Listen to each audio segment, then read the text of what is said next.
What's up, everybody? Welcome to science class. I have my guest here, Triston Howell. How you doing today, Triston? I'm doing absolutely amazing. What was we talking about before? You had asked me about my job and what we were doing, or what I do there. And currently I'm working through a temp service, and I do everything from driving forklifts to packaging boxes to filling orders. You gotta get up on it like this. Is that better? Yeah, it's a little bit better. So, what do you rate your job 1 to 10? I really personally don't like factory work. I'm more of an outside person. I like construction, but you can't do that in the wintertime always. Wouldn't it be cool if you can just like snowboard and get paid for it in the winter? Yeah, that'd be pretty amazing. I don't know. There's all kinds of things you can do to get paid for it without having to freaking have a degree or anything. There's all kinds of opportunities out there, sales jobs and freaking. There's a few places, like, you remember that Verb we used to try to get into back when we were like 16? Oh yeah, that Vima bullshit they had with the energy drinks. Yeah. Whatever happened to that? I mean, people are still making plenty of money on it. You just have to put some effort into it. People live on things on those get-rich-quick schemes their entire lives because they actually do work as long as you put effort into it and you have an interest in what you're doing. Like, I went to the meetings and stuff, and it seemed like most of the people that was doing that pyramid thing, like, they were already wealthy and they had wealthy friends to get into it. Well, yeah, you definitely have to have money to start up on. You can't just survive on nothing because you're not going to make money on those things. Like, sales jobs take a real long time to have it turn out because you have to get good at what you're doing first and get good at making the sales and convincing somebody that they want your product. Yeah, I think whenever I started it, I did like the $300 thing. But my only issue with it is I didn't really know anybody that had the money to kind of like contribute to it and to invest to it. So what you do is you surround yourself with people that are the people that you would like to be like, or people like you, because then you would be able to branch off of that and work the whole consecutive pyramid scheme, even though that's not what exactly it is. Better. Yeah, it looked like it did work. I mean, there's a lot of people and stuff that showed their befores and afters and stuff like that. Did you actually go to any of the meetings like out of Hamilton? No, I haven't went to any of the meetings out of Hamilton. I was right now I'm looking into going into the stocks and everything, so getting my GED and becoming a chemist.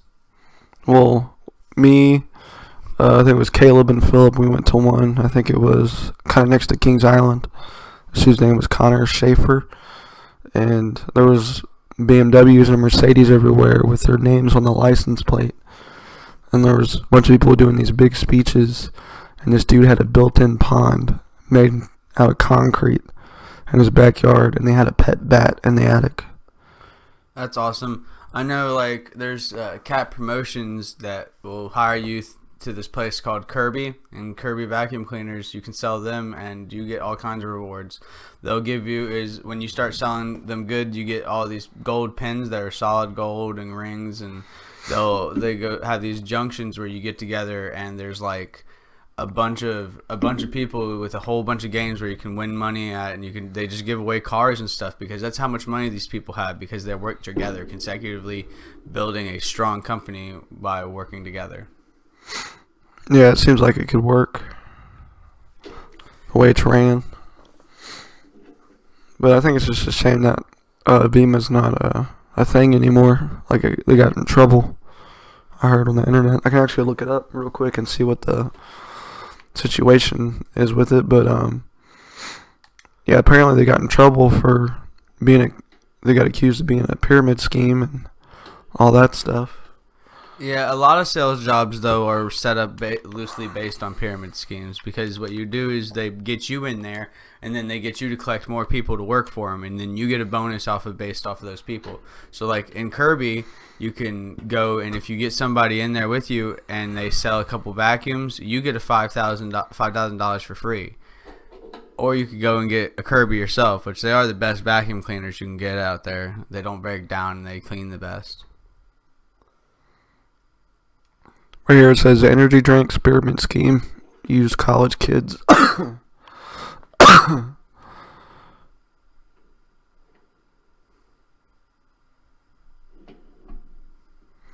I think this is kind of an old article though, the way it looks. Right here, because Vimo was a lot more than energy drinks. They had like dietary supplements and stuff like that. Yeah. I don't know. There's a lot of schemes that don't work out very well because the people who set them up way too close to a pyramid scheme, because it's illegal to have a pyramid scheme in the country of the United States because they're worried about monopolies. Monopolies are illegal here. In other countries, pyramid schemes work a lot better because they don't care if you have complete control over the entire industry, because you're still making the country money because of all the taxes that they get to pull off of you. That was a damn good energy drink though, wasn't it? No, they were pretty nasty and bitter. So I thought they were pretty good because they weren't as harsh as other energy drinks were. Yeah, they definitely didn't make you feel like you were just drinking a bunch of sugar though. It was, I don't know. It did seem healthier to be drinking those than to drink a Monster or a Red Bull every day. You got like a different type of energy buzz off of it too. Like it felt like an all natural just energy boost when you drank one. You could drink 4 or 5 of them and not get the jitters. I know if I drink 2 Monsters, I get jittery.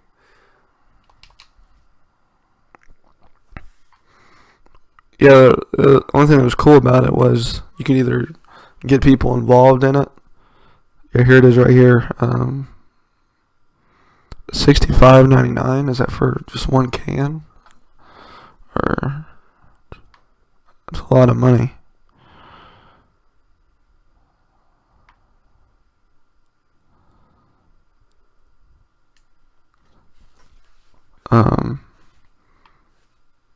Yeah, it's $66 for 2 cans of energy drinks.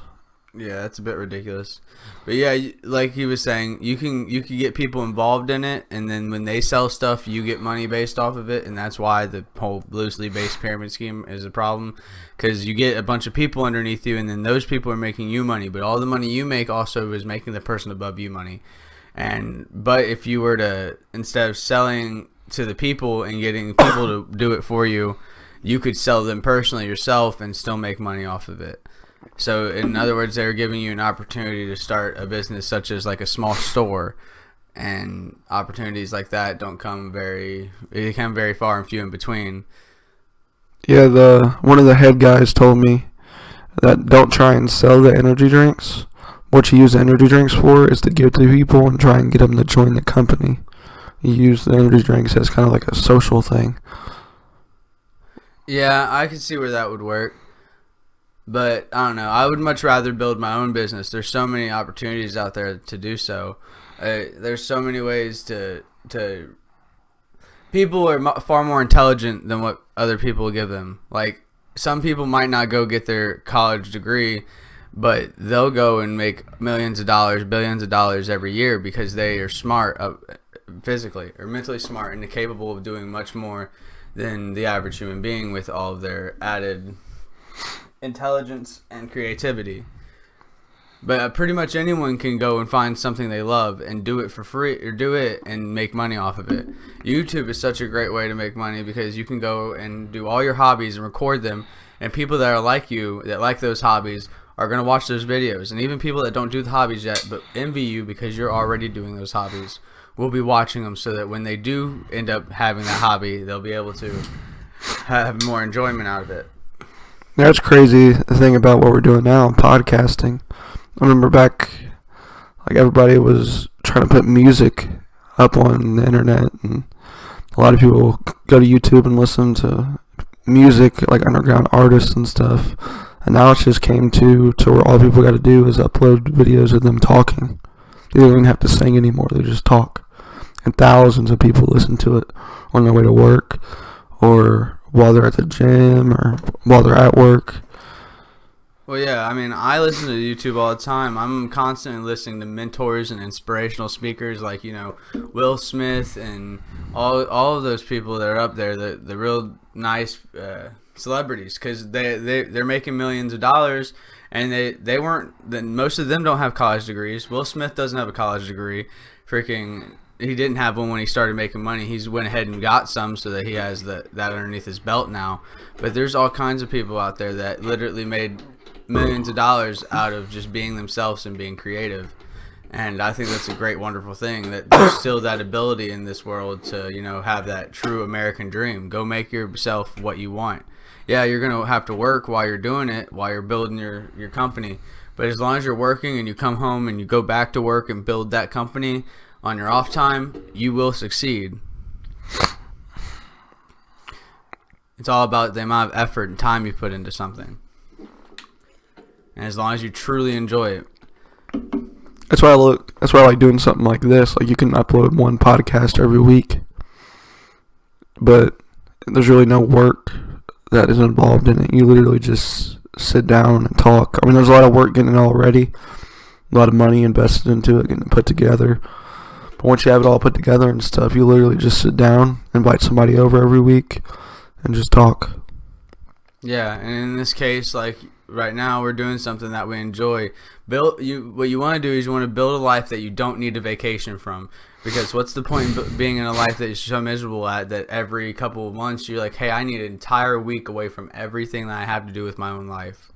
And I don't think that living that way is the exact right way to do it. Now, everybody has their own ways, and I understand that.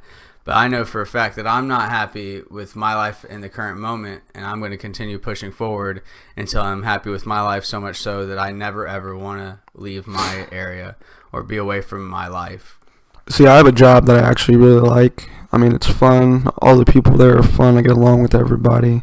Don't really have to work hard. But it's not the job that really sucks. It's just the fact that you actually have to go to work and you have to wait until you get off of work. I think that's what gets everybody. Yeah, and that's why you sit there and you grind and you do your best while you're working, and eventually you won't have to work anymore. Because you'll be able to do what you want, because you'll have your business set up while you're doing it. I think that the problem with most people today is like, all right, so of all the girls I've talked to in this last year, which is about the total of 10, 5 of them were going to go into cosmetology. And the issue with that is that, yeah, there's plenty of places to go work, but all these girls that I was talking to, none of them wanted to go and get their own shop. They all already had a shop that they wanted to go work for. And that's the problem. You want to build your own stuff, because why would you want to work underneath somebody when you can be your own boss and make your own hours and live your own life instead of being set on a schedule that somebody else has picked for you? Yeah, I've seen a lot of these YouTubers and stuff. I don't know if you've ever heard of them. They're a clan that played Call of Duty Modern Warfare 2. Back in the day, their name was FaZe. And they got their fame on YouTube by posting videos of them doing crazy sniping shots and stuff. And now all their audience is mad at them, and they're all leaving their YouTube page because they changed. And people just don't know how to deal with change, because like now they just all live in a really expensive house, and they don't even play Call of Duty no more, which is what people came there in the first place. Now all they do is they just do like my shoe collection or something stupid like that, and they still get millions of views the day after. Yeah, that's the problem with a lot of people. When they get money, they get lazy because they don't need the money so much anymore. Obviously, those people are no longer passionate about Call of Duty, and that makes it to where their fan base that they built off of Call of Duty isn't happy with them anymore. So they're either going to have to start doing some of those videos every now and again, or they're going to have to build an entirely new fan base. But with a fan base already started, some of those fans are obviously going to like some of the videos, so they should be alright in most cases. I mean, a lot of people say all you have to do is get 1,000 true fans on YouTube. And from that point forward, it'll build itself, and you'll start making money, and then you can use that money to invest even more so into your YouTube channel so that you can build a bigger YouTube channel and connect more people with yourself, because that's one thing that the internet has created great. YouTubers all over the world have connected with so many people, and they inspire people every day. If you ever feel down, all you have to do is look up inspirational videos on YouTube. You'll find one that really hits home with you. Yeah, another thing about one of the FaZe members, I think it was like 8 years ago, he was talking about like, yeah, I don't smoke pot, and I hate it. If you smoke pot, you're going to be dumb. And then I think like a couple years ago, a video was leaked on YouTube of him and the rest of the clan hitting a bong, and he think he lost like 400 to 800 subscribers right after the video got posted. So he got on YouTube and he posted, which I thought was really cool. And he said, that was me 8 years ago. Me 8 years ago is not going to be the same me today. And he said that, yeah, it sucks that most of my subscribers left me, but people need to realize that people do change and people aren't going to stay a kid forever.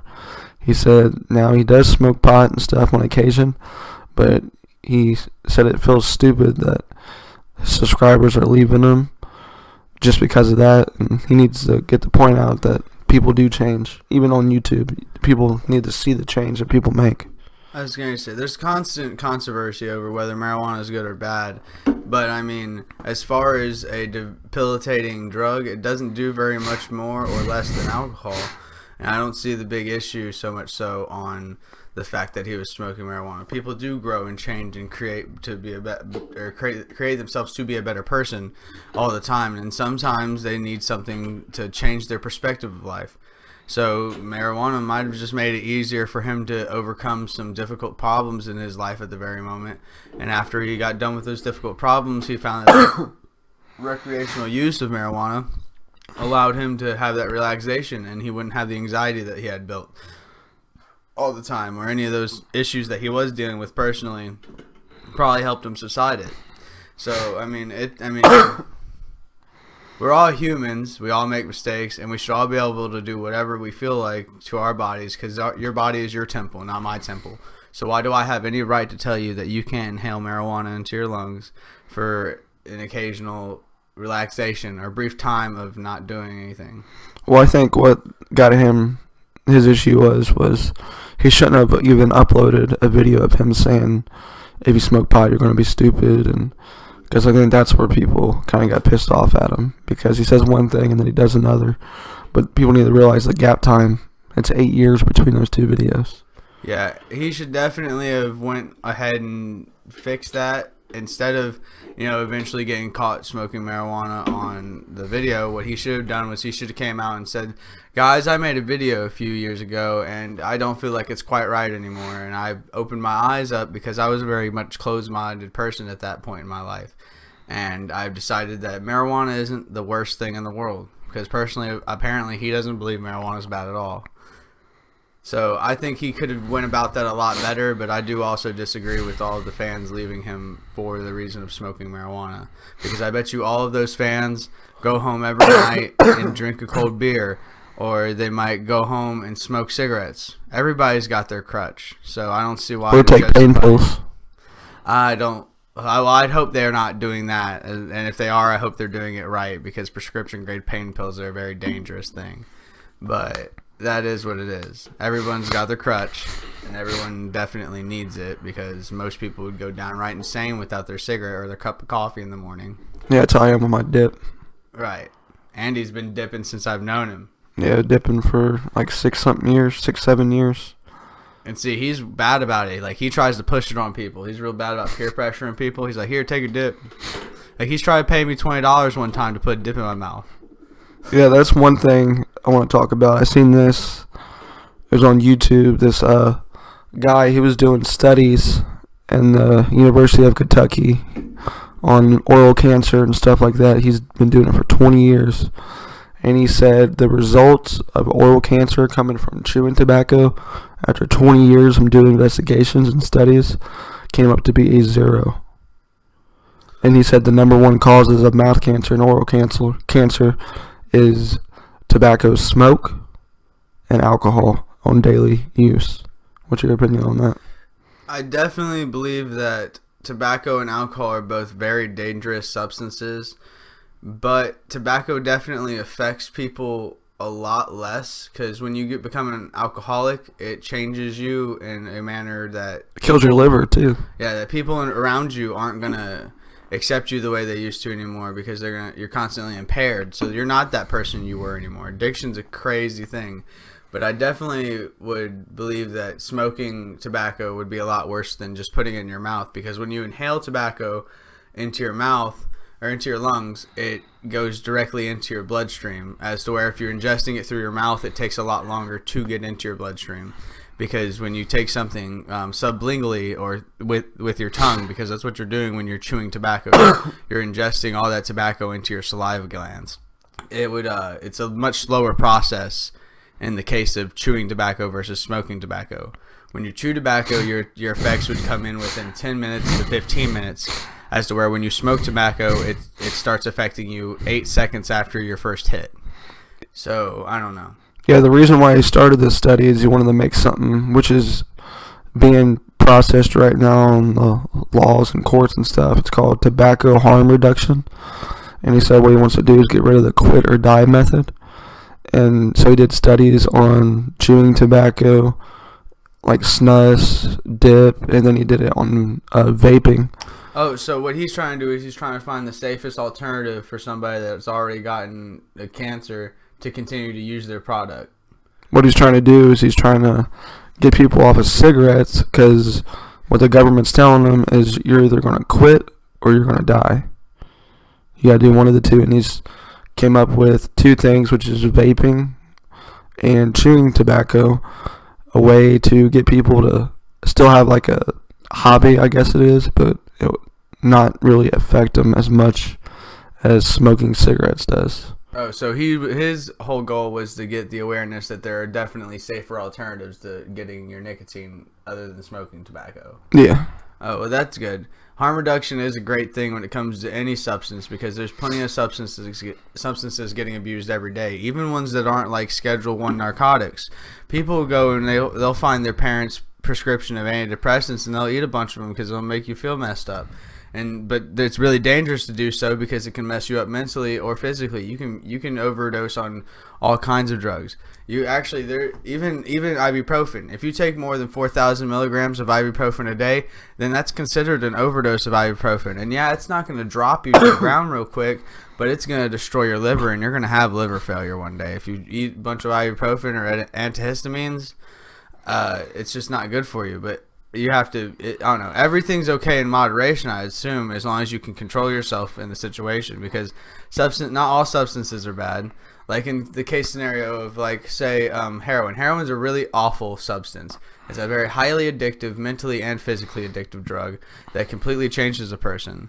But then you have substances that are like, shrooms, psychedelic shrooms. The psilocybin shrooms are definitely not the friendliest drug out there. But they definitely aren't the most dangerous. They don't do much physical harm to your body. The only thing they could really do is make you have a very mentally hard and rough experience. Other than that, there's hardly any downfalls to eating, some shrooms. You can definitely get food poisoning from eating way too many, though.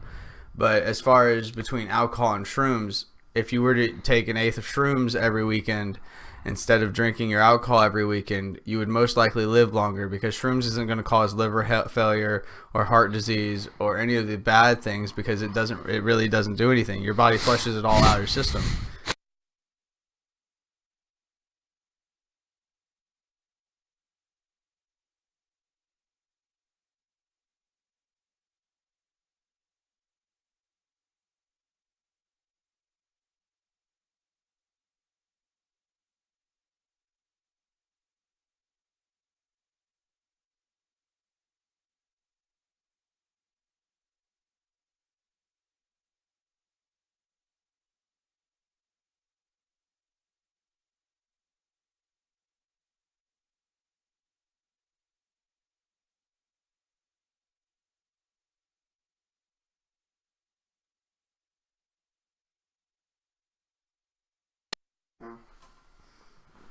Hello? Sorry about that, guys. We had some technical difficulties. But like I was saying, I truly believe that there are definitely better substances out there than alcohol to use, because recreationally, alcohol destroys your body very rapidly, just like cigarettes do. And but alcoholism in particular causes you to be a very aggressive and mean person in most cases, or a very non-functioning member of society. So I'm not. I've personally been affected by alcoholism my entire life because both of my grandfathers had very bad issues with alcohol, and I just personally believe that it's not the safest substance in the world, and that it should, if anything, if they're not gonna legalize or decriminalize other drugs that might be a safer alternative, then I think they need to put more of a control on alcohol and the substance itself, because it's not as safe as, say, some of the other substances that are out there that are considered Schedule 1 drugs, that like marijuana. Marijuana is considered a Schedule 1 drug, but it has practically no health harm to you whatsoever, other than when you're smoking it. If you eat marijuana every day, you have no health or no harm to your body whatsoever. So I don't understand as to where they think that alcohol is safer, which is literally considered a poison to you. You can't drink most first batches of liquor because they're way too strong. And if you were to drink them, say like, all right, with moonshine, the first batch of moonshine, if you take a shot of the first batch of moonshine, it's so strong that it'll make you blind forever. So, I mean, I don't know, as to where there's no cases of anybody ever smoking marijuana and, something like them going blind or them catching cancer. There's never been a proven case of cancer from smoking marijuana. So I quite do not understand our country's view or the world's view on alcohol and it being a safe substance, because I think it's one of the most dangerous out there. Yeah, what a lot of people don't realize too is stuff like Tylenol, Aleve, aspirin, and all that stuff. They might not get physically addicted to it, or mentally, I mean, but they could get physically addicted to it. Like, say, if you're constantly having a migraine headache and you're doing one thing good by saying, "Oh, I'm not going to take painkillers like Vicodin or Valium or stuff like that," but then again, you're going to the Tylenol or the ibuprofen, and you're taking those over and over and over, because they're getting rid of your headache, but that's still doing damage to your body, and you might as well be taking those painkillers too. Right. When you stop taking that Tylenol, your headache's going to get a lot worse because you're not used to handling the constant pain. On top of the fact that Tylenol has a lot of fillers in it that are extremely bad on your liver. So, like, instead of taking something like Tylenol to relieve your headache, you could easily just go drink a warm cup of tea or inhale or take more deeper breaths.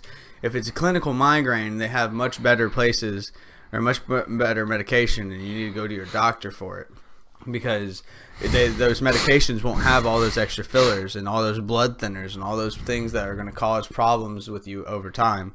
The most reported overdoses in the U.S. come from things like ibuprofen, Tylenol, Aleve, because people will sit there and they won't pay attention to the bottle. They'll tell you to take 1 or 2 pills a day and not to exceed 8 a day over the course of a day. So, but people will sit there and they'll start off by taking 4 first thing in the morning, and all that does is you really don't get any extra benefit from the drug itself, because your body flushes it straight out, because you can't ingest any more of that chemical into your body at the very current moment.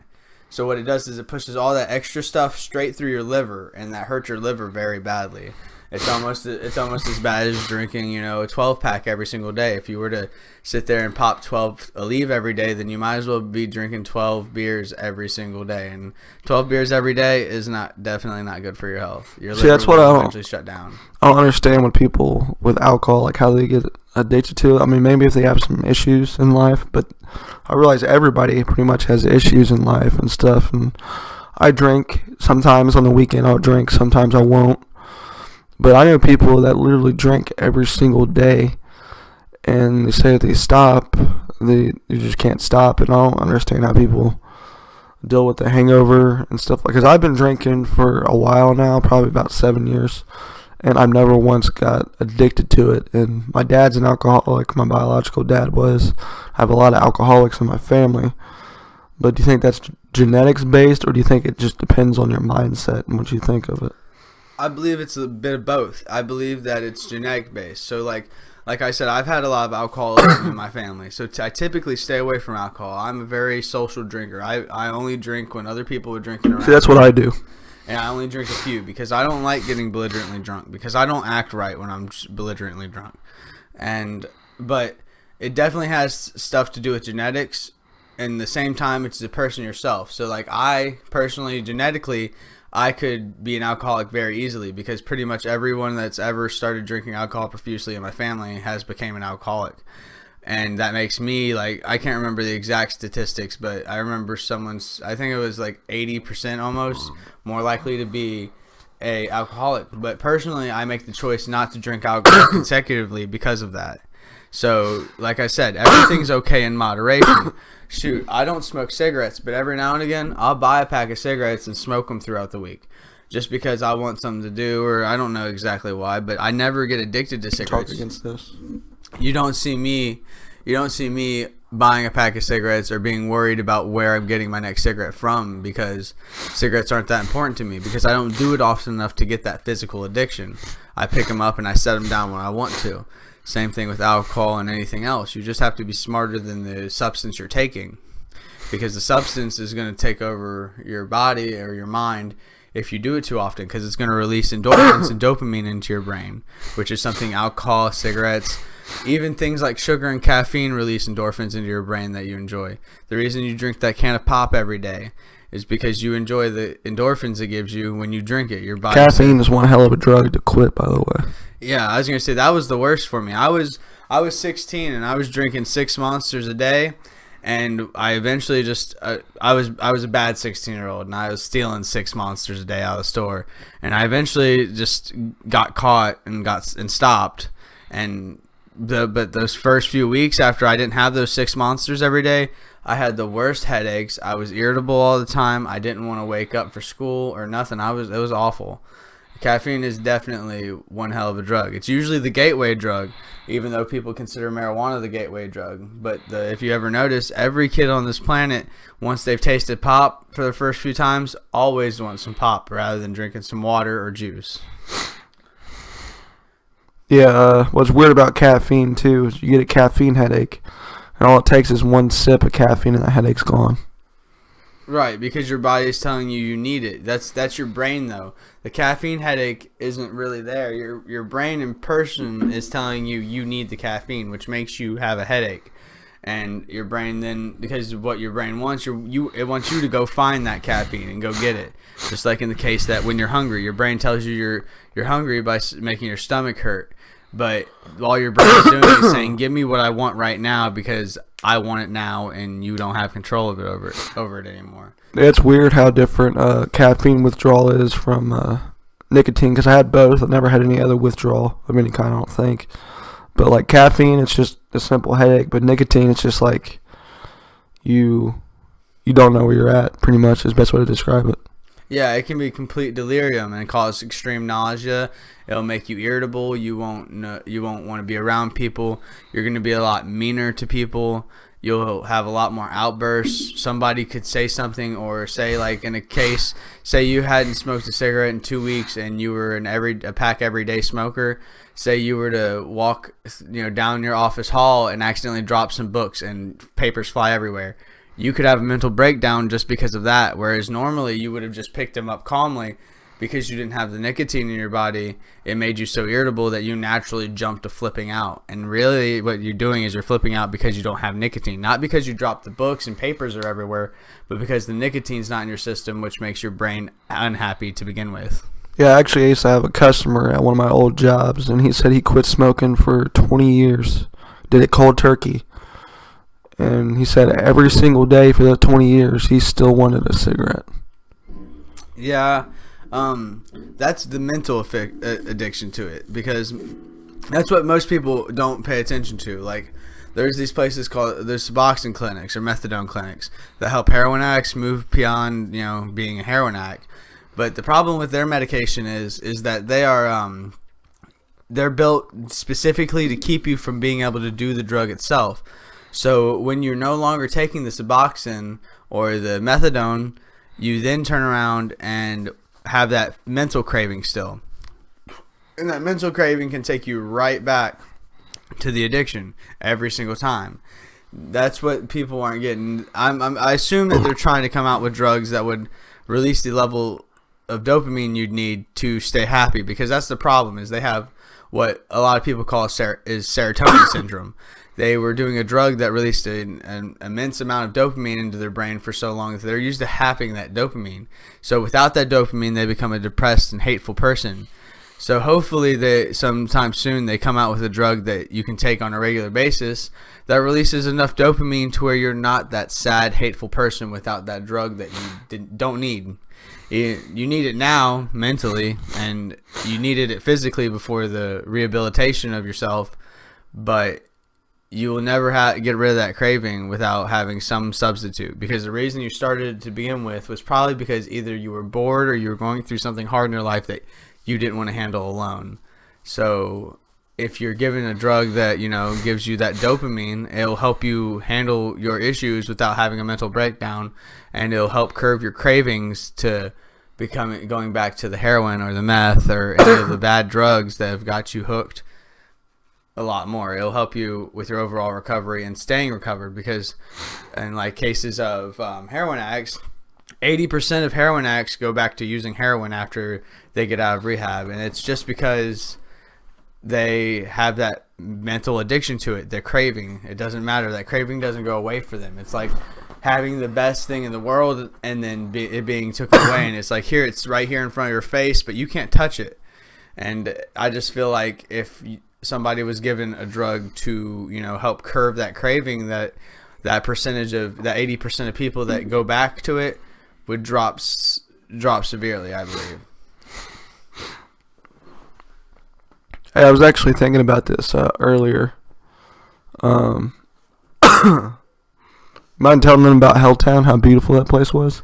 I know I talked about this in my first podcast that I had solo, but this is actually the guy I was talking about, Triston, that went with me to Helltown, and it was oddly beautiful, but it was just a rough experience with where it broke the ice.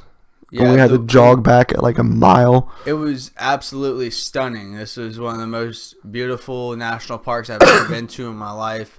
But it was very hard because we decided to go. I don't know why we decided to go in the middle of winter almost. But we had, and it was icy everywhere. And like the ice was solid in some places, but it was completely thin in other places.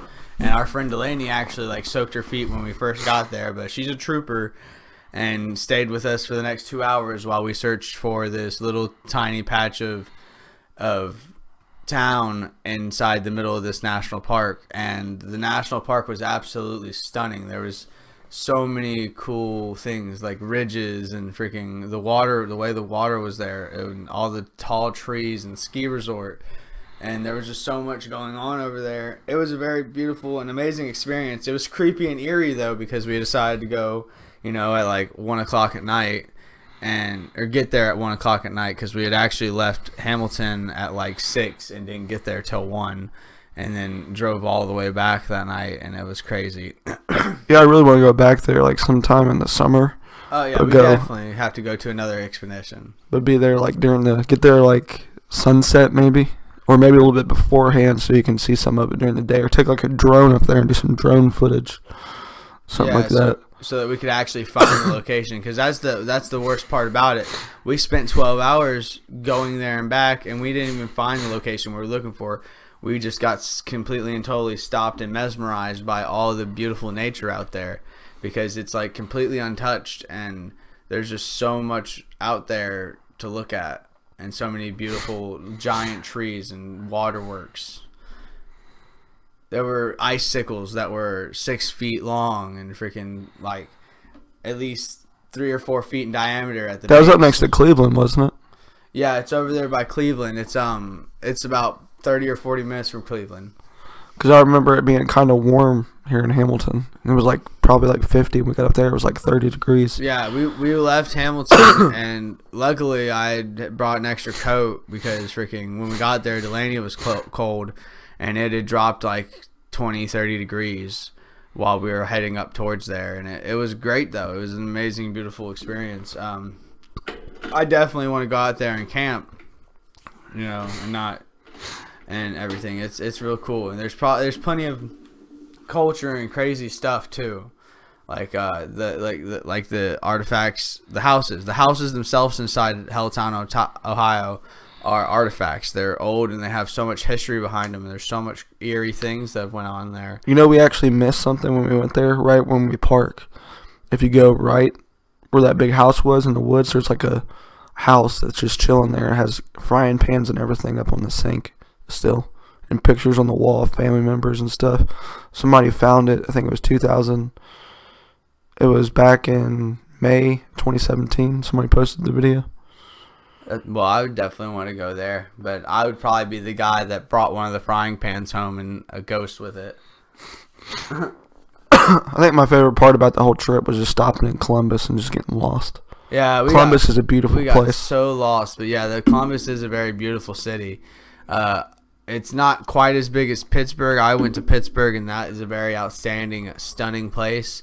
But Columbus was definitely very big and beautiful, and it's filled with some really cool college kids that actually helped us out and showed me where I needed to go buy a charger because I didn't have a charger for my phone at the moment.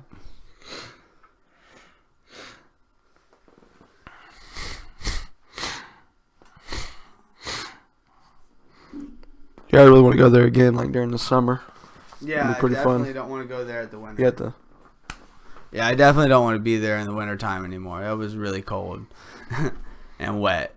Yeah, there's actually another video I found on YouTube. This guy found a noose hanging up in the slaughterhouse that we went to. Remember, it said "Do not enter." Yeah. The guy broke into it, and there was a noose hanging. Well, there was no noose when we were there. No, it was inside. Oh, you're talking about the slaughterhouse. I was talking about the little shed next to the slaughterhouse. I forgot. Yeah, there's this red one that. It has locks on it and everything. It's crazy. I don't know. There's other places that we went that were pretty cool, like the Oxford Lights. Those actually worked. We went up there, and you're supposed to park on this hill and flash your lights because of. I'll let Andy explain the story because he knows it better. But you're supposed to flash your lights, and there's supposed to be one beam of light coming back from like a motorcycle, and then it's supposed to start driving down the street and disappear on you. And it was pretty crazy. Andy flashed his lights, and lights came back, and we didn't see anything other than the lights, but the experience itself was very eerie, and it made me definitely a non-believer in the paranormal believe that there's definitely something else out there, I believe, because unless somebody's sitting there every night waiting for people to flash their lights so that he can flash a flashlight back real quick and scare them, which is highly unconventional, and I don't think that's happening. It's happened twice actually to us, both times we went out there. It's a pretty crazy thing. And if you ever are anywhere near Oxford, Ohio, you should probably look up the Oxford Lights and go to the street and do it yourself, because it's definitely an experience and it gets your heart rate pumping. So what people don't realize when they go to these places is they're scared of finding ghosts, but there's other things that you need to be scared of too, like people. Because the last time I went, it was with my friend Tish. She was on the last podcast. I don't know if you heard that one yet.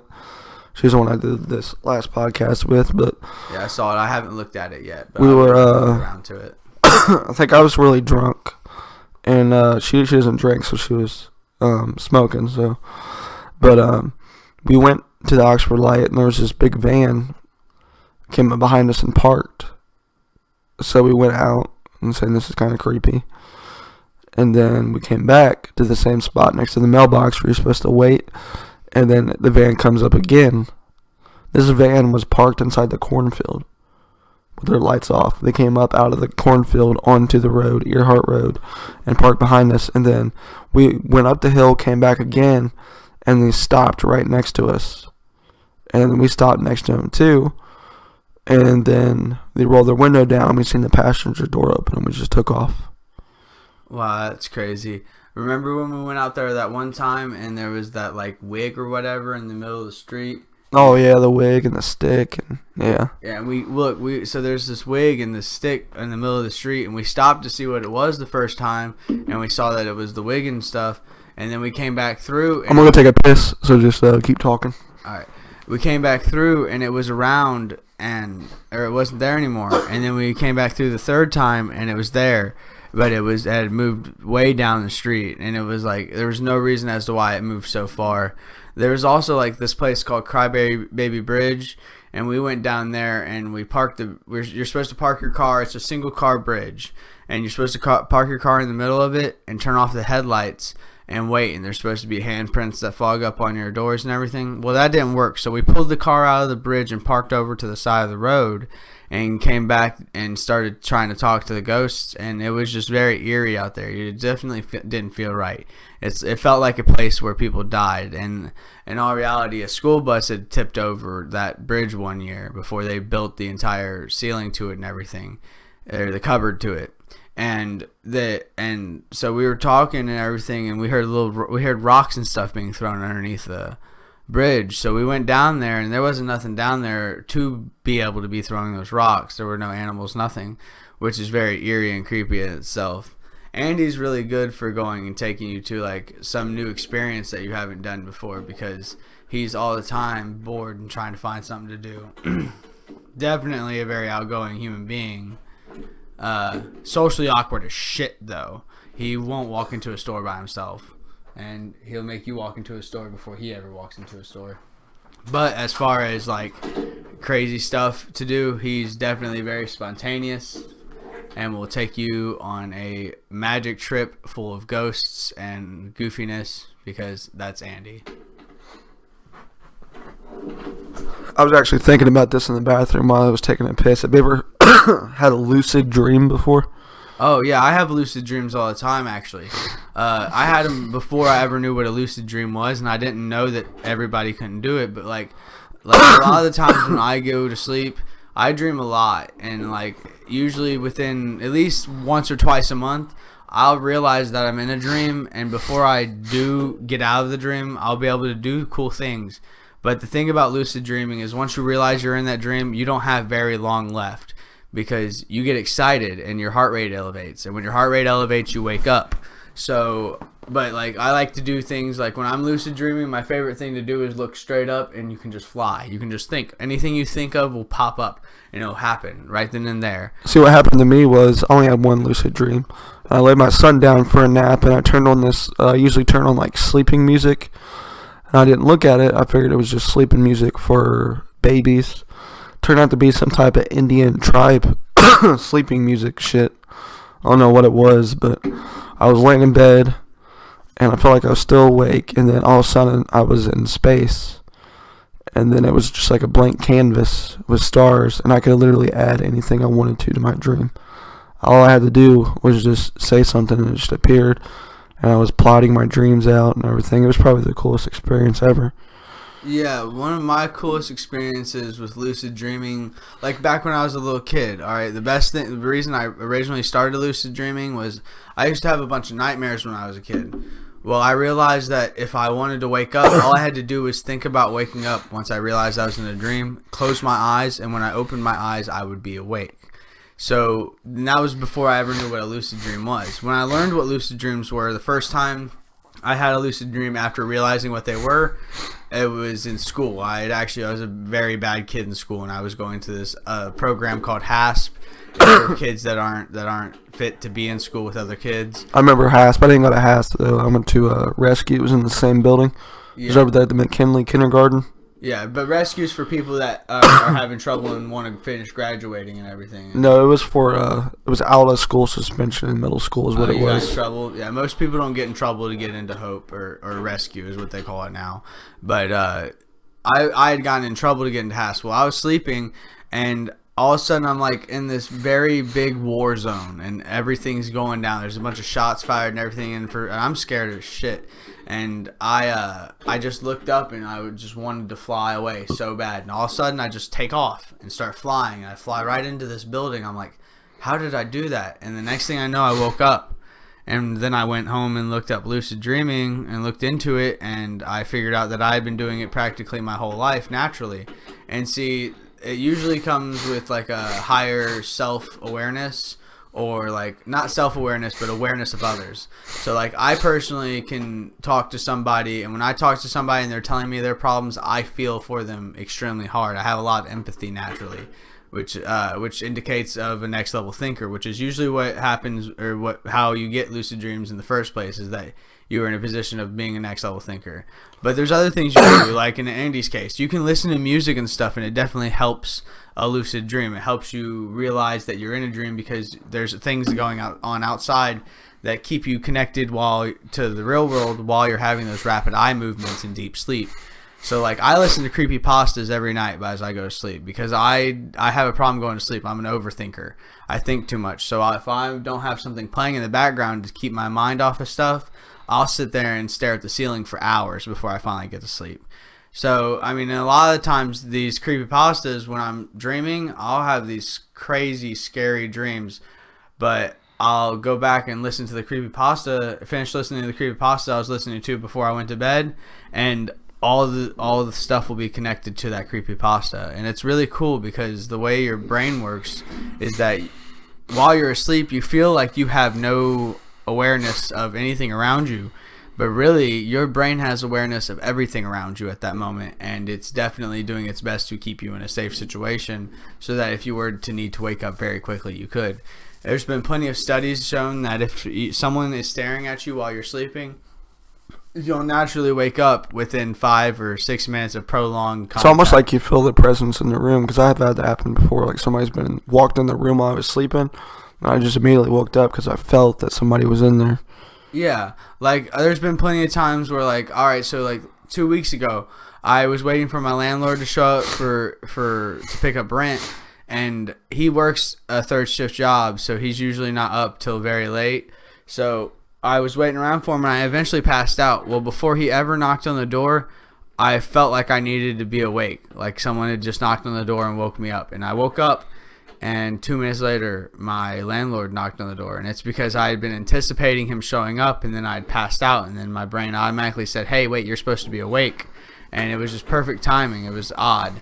But that probably has a lot to do with your overall senses around you. The more self-aware you are, the more capabilities of having lucid dreams, or even like in an instance, if you feel like when you look at somebody and you can feel their emotions directly, not your significant other, not your sister, not your brother, but like just walk up to a stranger and talk to them and them tell you about their hardship and you instantly start feeling for them, that means that you have a high level of empathy, and that also means that you are more likely to have a lucid dream because you're a next level thinker. And if you were to say, like nowadays when I realize that I'm in a dream, I can control myself a lot better. Like I never fly, because when I fly, every time I go to fly, it wakes me up instantly because my heart starts racing. That's the thing I've wanted to do the most in my life. I've been in one plane, and it was the best experience I've ever had. Have you ever seen, there's something on the internet, it's called Dream Moods. What is it? It's called Dream Moods. What you can do with it is you can type in, say something you've seen in your dream, like you've seen a snake or something, and you type it in, and it tells you what that means in your awake life. Oh, yeah, definitely. Your dreams definitely are connected to your reality, because all dreams are, in most cases, are your brain filing stuff and deciding whether the information is useful or not. So, like, say, yeah, in the case of Andy saying you saw a snake in your dream, that might mean that you're feeling extreme infidelity from somebody at the moment because you feel like they're not actually doing what they're supposed to be doing, or they're not doing what they're saying they're going to do. There's all kinds of crazy meanings to things. Like, if you have plenty of dreams of, like, say you were talking to somebody and that person was giving you an immense amount of knowledge, and then when you woke up, you couldn't remember a thing from it whatsoever.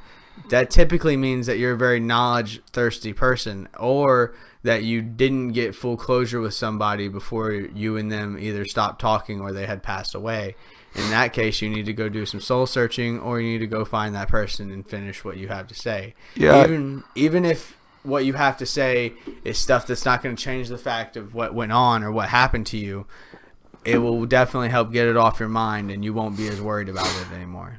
Yeah, the craziest dream I ever had, I think I had it like a week ago.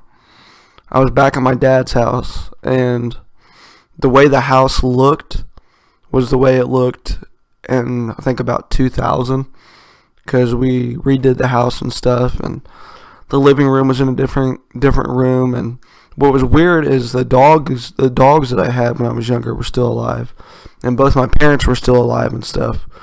And so I walked into the room, and I walked up to my parents and stuff, and I was like, you know you're going to die this year. Or I told them the year they're going to die in. And then they looked at me and they said, what are you talking about? And then I kept asking everybody, what year was it? And everybody just said they don't know. And then so I walked into the room and there was this lady standing there. And she was like, Andy, this is the year 2000 and you're from the year 2017. So it was like a time traveling dream and stuff. It was super weird. It's probably the weirdest dream I ever had. Yeah, people experience some extremely weird dreams. There's like there's this drug out there called DMT. I'm not exactly positive on what the actual name of it is. I don't want to slur it right here, right now. But everybody knows about that. Trust me. Yeah, but it's like dreaming while you're asleep, and in that case, most people like experience a feeling of being near something that has far more knowledge than you. And what I believe that is that really it's you connecting with your subconscious, that part of you that makes your heart beat 100,000 times a day. You know what I mean? That part of you that keeps you taking in that breath of air every day. I think that you come across the thing that keeps you alive, and that's why you think it's so immensely powerful, because in all reality, it's just the back of your mind telling you, hey, here you are. Now what are you going to do? A lot of people experience like extraterrestrials when they do stuff like that. And like an entity that has so much more knowledge than them, and that it could teach them so much, but that doesn't, because by the time it's just like dreaming, and when you wake up, you instantly start forgetting everything. If you've ever had an extremely very vivid dream, usually you can only remember a very small part of that dream. Oh, I have dreams, like I can remember just random dreams. Like I remember one dream, I always remember it, and the only thing I remember is being next to a canal with like trees, and I can remember like pictures from different dreams. Like I remember one dream I was in this like doll factory, and there was a bunch of people from like high school there, and I don't remember the whole dream. Like there's some dreams I remember the whole dream, but I have like random like memories of like random dreams to where it's just like a picture, pretty much. Very vague picture. I understand what you're meaning there. I've had plenty of crazy dreams. Like when I was younger, I don't like the Raggedy Ann dolls at all, and my mom had one, and for some reason I would always, if it was sitting on the couch where it usually sat, because she sat it like a throw pillow on the couch with Raggedy Ann right there and then Raggedy Andy on the other side, if it was sitting in the couch when I went to sleep, I would always have this dream of me being like stuck on a treadmill trying to run from a giant Raggedy Ann doll. And my mom would always ask me when she woke up, why is my Raggedy Ann doll underneath the sink? And I was like, well, it scares me. I don't know why, but whenever it's sitting on the couch, I have this weird, crazy dream. And it's probably just because my mind had set it that way and felt like that's the way it works. That if I had a dream, or that if it was on the couch when I went to sleep, that I was going to get chased by it in my dreams.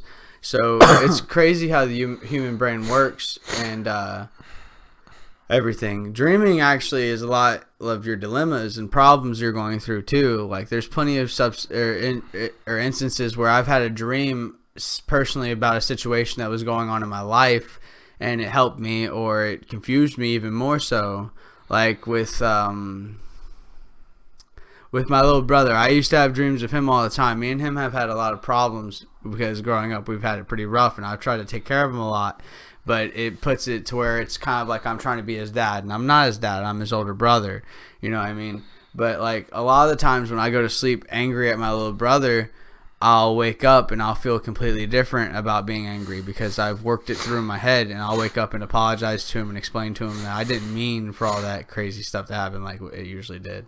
So I'm not, I believe that dreaming is a very important part of the human brain to relieve stress and to fix problems that you normally can't fix by yourself, because sometimes it just takes instinct, and us as human beings, we have learned to not use instinct whatsoever, because we are so intelligent that we use our personal thoughts before we use our thoughts of survival, and we always think that our personal thoughts are better than the thoughts of survival, because that's just how we are wired nowadays. See, I actually sometimes believe that dreaming is more than what it seems like.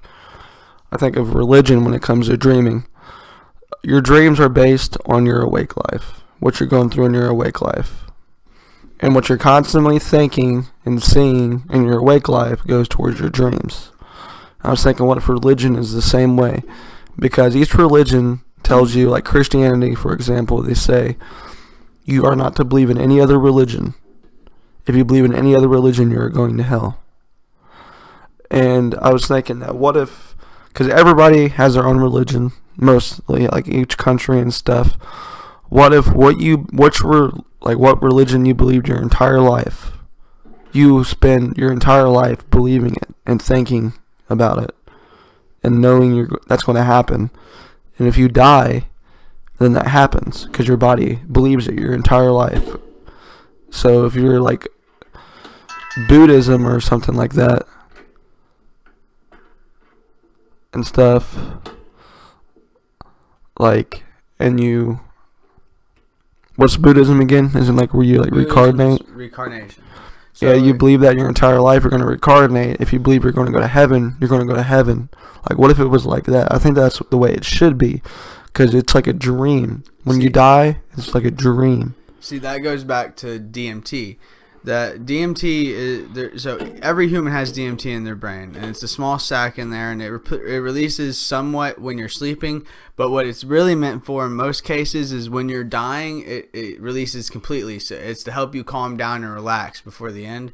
And I think that if there isn't an afterlife, then what happens is whatever your belief was, or what you think the most in the world, or what you love the most in the world, your brain will automatically replay those memories or put you into that situation that you want to be in, so you die at 100% at peace. And I think that that's an awesome thing that our brain has made, and that's why people see that white light.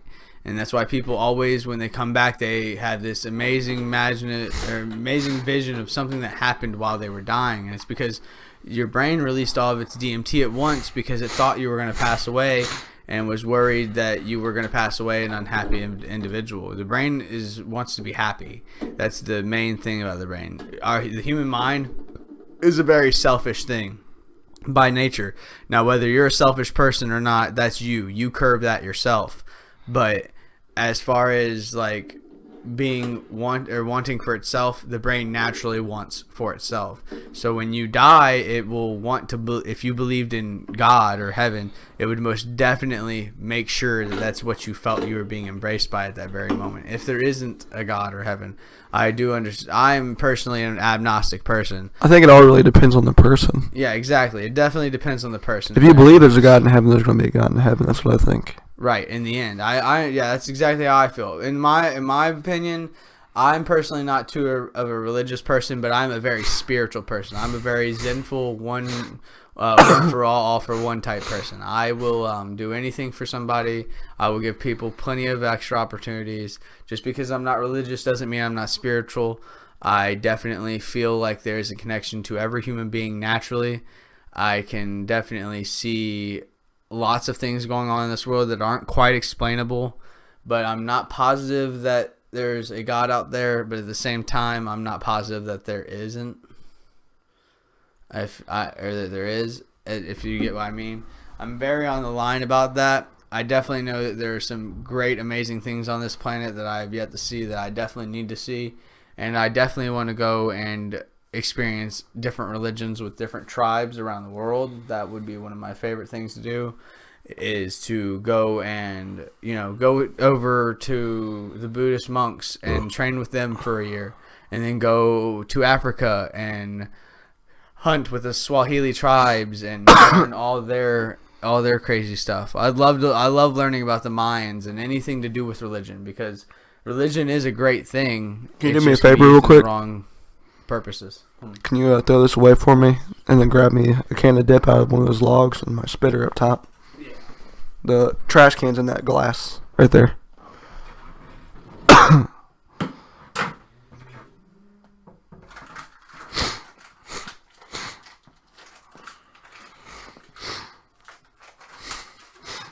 Where's the spitter?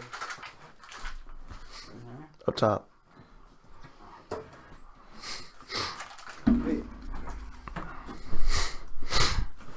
But yeah, I believe that religion goes much farther than the book. I think that your body is your temple. That's the best phrase I've ever heard from Christianity in my entire life. As long as you are at peace with yourself and at peace with the people around you, you are 100% in your own temple, and you are a very spiritual person. Being spiritual and religious are two different things. Get a little bit closer. Bring it closer to you. Being spiritual and religious are two different things. But I'm an extremely spiritual person, and I feel at one with everybody. And instead of feeling different because I have a religion, such as Christianity, when I come across somebody with a new religion or different beliefs, I always want to learn about it. When I go to Pittsburgh to go see my dad all the time, there's always these Amish people on these buses, and it's because they don't use the electronics themselves, but they make an exception so that they can get across the country real quick. And they say, well, I'll get on this bus, but I'm not going to have anything to do with electricity. And I've talked to some of these people, and they're some of the most enlightened people in the world. They like everything's about life and the things around them and nature.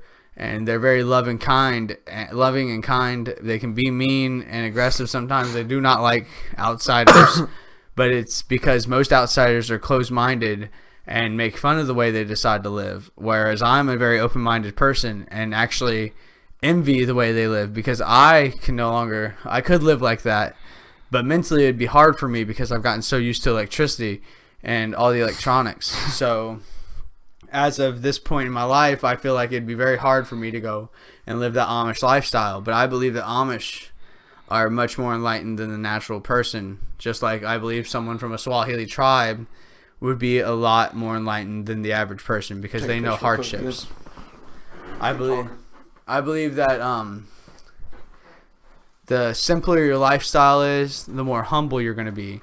Because if you've had everything your entire life and it was just handed to you, or even if you earned it, then if it was just handed to you, you would just take it for granted. And if you earned it, you were going to be stingy with it because you worked hard for it, and that's understandable. But in the cases of these like Amish people, they it's all for one and one for all. So if someone's brother gets sick and they can't make the rent money that month, or can't make what they need to continue helping the community, then everyone picks up the extra slack and helps the community, and the other family that has the sick brother still gets to eat the same amount of food because they are a self-sustaining community, not a I'm a self for my person community. They're not like the average everyday American that says, oh, I won't give that hobo change because he's just going to spend it on alcohol. They're that person that says, oh, well, you're an alcoholic. We definitely need to get you some help. So here, I'll clothe you, I'll feed you, and you're going to recover because I don't like seeing you in this position. I feel like there's just so much malice in the world for no reason. People grow up and they get bitter. People are taught not to be nice.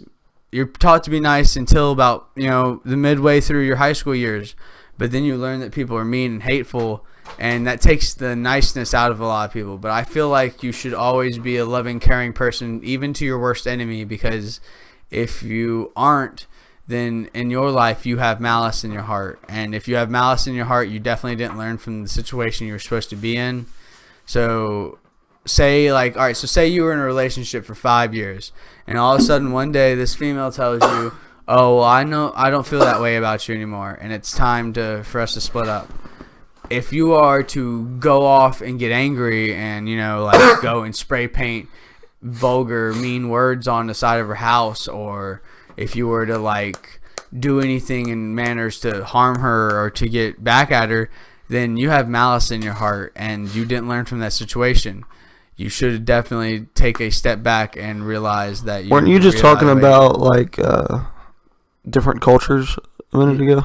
Yeah, I love learning about different That cultures. actually brought to mind, have you ever seen the movie The Green Inferno? No, I haven't. Well, what it's about these college kids in New York. You know how today everybody is all fascinated with social media and their phone, Twitter and all that? Well, what they're doing, this guy gets together with them, and he says, in the Amazon rainforest, you know where that is, right? Yeah. These Americans are tearing down trees and destroying the atmosphere of the Amazon rainforest.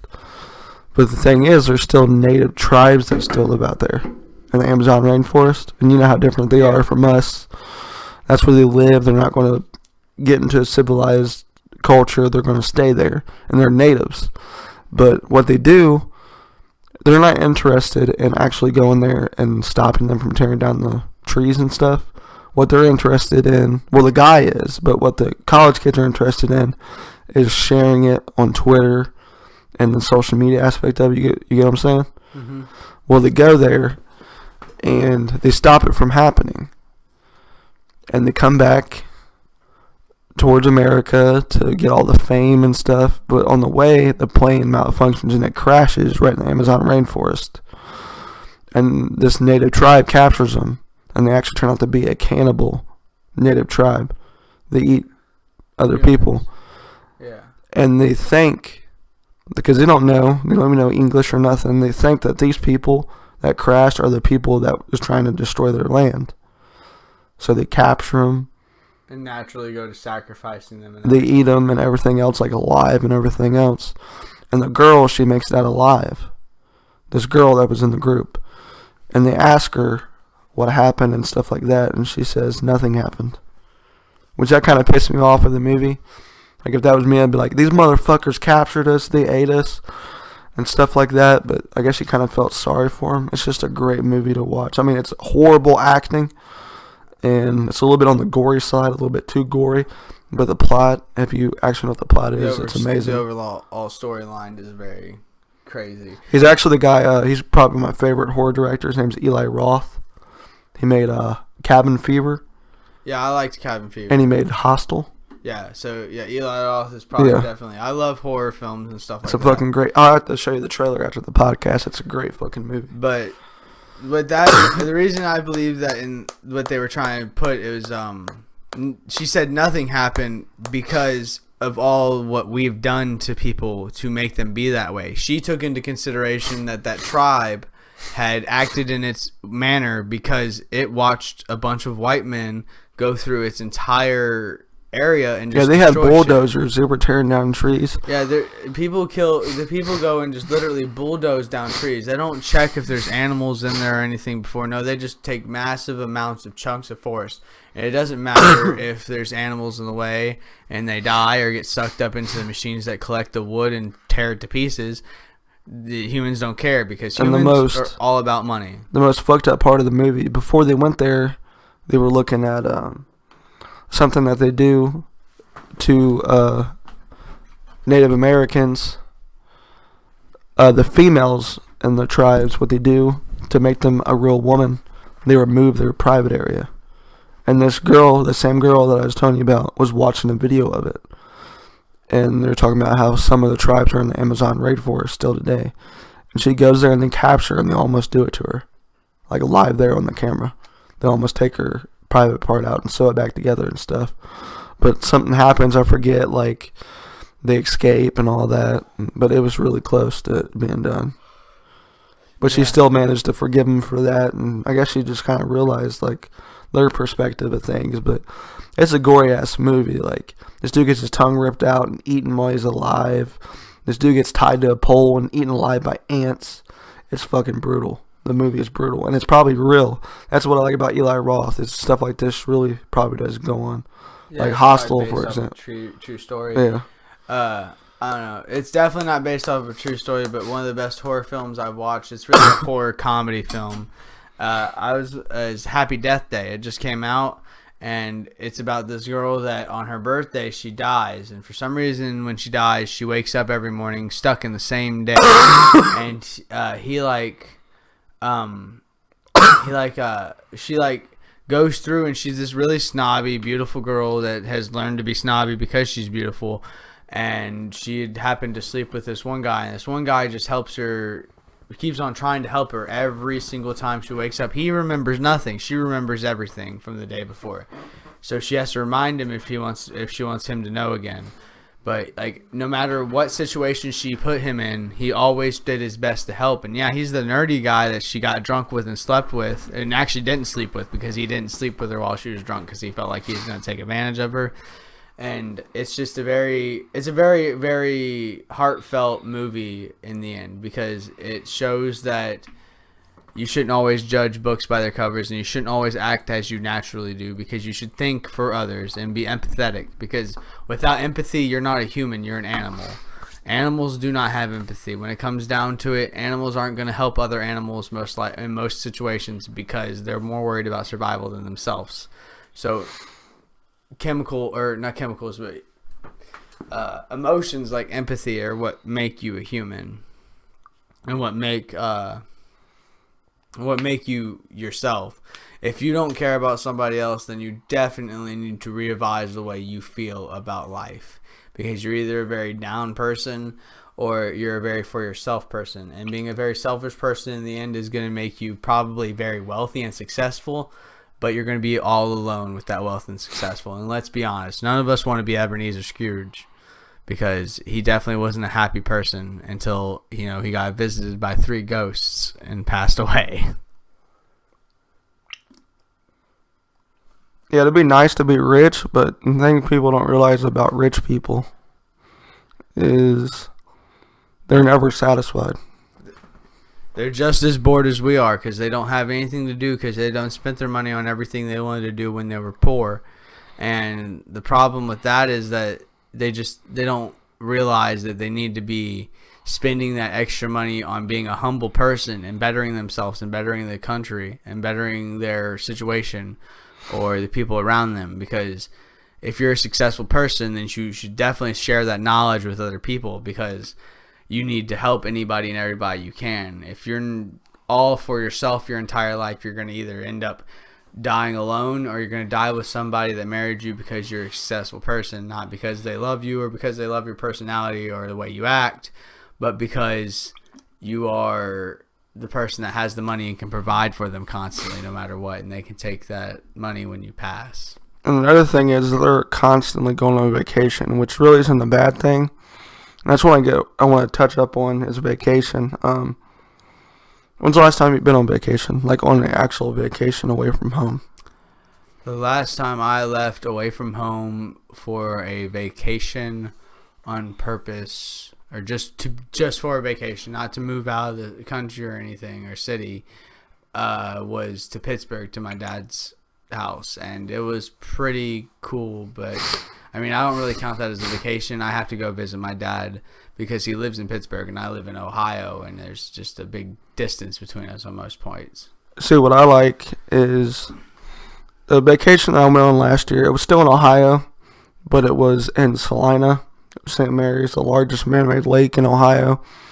Went there for about 4 days straight. We stayed in this cabin, and you can literally fish right off your cabin, your balcony. Because you walk out the door, there's about 8 or 9 poles there the entire time. We spent about $300 on bait. But we just sat there and relaxed and fished and talked for about a week straight. And coming back to Hamilton, it's like you've been high on a drug all week. You feel refreshed. You feel better. And everything is just so much better after that vacation. It's just weird how it works out that way. Makes you completely relaxed and humble, and I get that. It's a refresher when you come back, too. Right. People need vacation. People need it. Yeah, people need vacations because your everyday life is a very stressful situation. But like I said earlier in the podcast, that's why you need to build a life that you don't need a vacation from. Because if you're 100% happy with everything you do every day and you have that stimulation that you want, you will never want to leave that area. That's not saying, hey, let me go get this job and constantly do it no matter what, even if I take the minimum amount of vacation days. No, you need to take those vacations and you need to have those experiences. But you need to have a life that by the end of the vacation, you want nothing to do but come back to that life.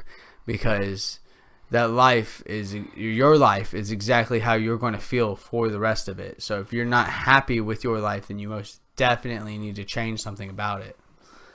There's all kinds of options. There's all kinds of things.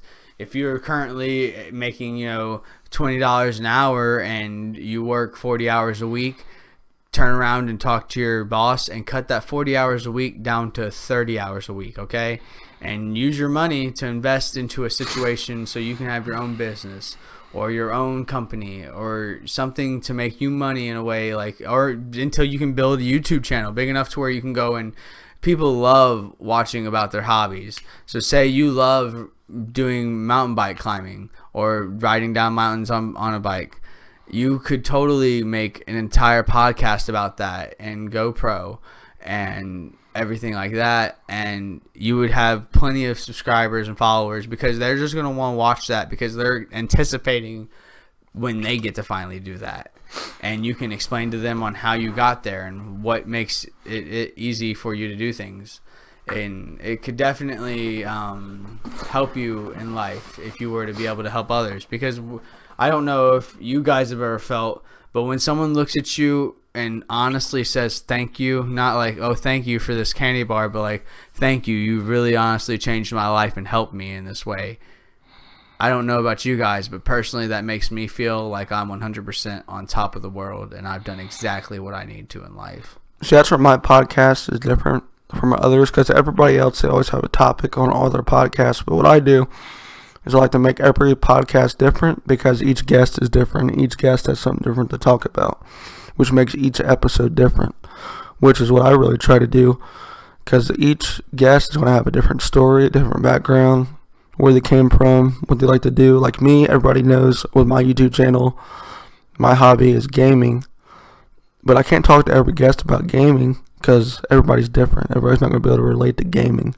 So what I like to do is I like to relate to each guest differently because I can relate to each guest differently.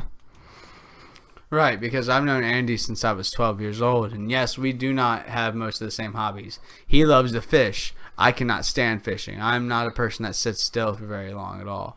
But he is definitely, like, in the case scenario of tonight, I didn't want to do this podcast at all. I'm not personally a person that likes to be recorded. I don't like being on the phone. I barely like texting. But he pushed me to do this, and now we've gotten in so far, and it's so easy and cool, and I enjoy actually doing this because it's almost like a therapy session. If you've ever been to therapy, you realize that most of the time your therapist will probably make it to where you're talking and then they'll sit there and they'll just listen, and it just lets you vent about certain situations and helps you move on and forward and build things. As of right now, Andy and me doing this, it's may put me forward into realizing all the stuff that I've learned in the last couple of months based on other people's podcasts and other things that are going on in my life as of the moment. And it's actually helping me self-improve myself at this very moment. You got to think of all these people listening to you too. They can actually probably relate and stuff like that. Yeah, I definitely hope that I'm relating with other people, or at least giving other people a different thought, because a lot of the times I was a very closed-minded person and a very hateful person when I was younger, and I've learned to be a very different person. I'm now a very kind, loving, humble person, and typically try to do my best for others before I do my best for myself. And a lot of that comes from other things, and later on I might explain to you in one of Andy's podcasts exactly where all of my humbleness comes from. Or I might end up just making my own channel and you guys can come over and see it yourselves, because Andy's podcast is typically about him and his friends and everything else, and I don't want to take over that. But we'll see what goes on, because I'll probably be doing a lot more of these with Andy. That's an end of our podcast. I want you guys to thank Triston. Triston, you got any last words? Thank you guys for listening, and I'm very happy to be helping Andy in any way, shape, or form, because he is one of my best friends. You all have a good night.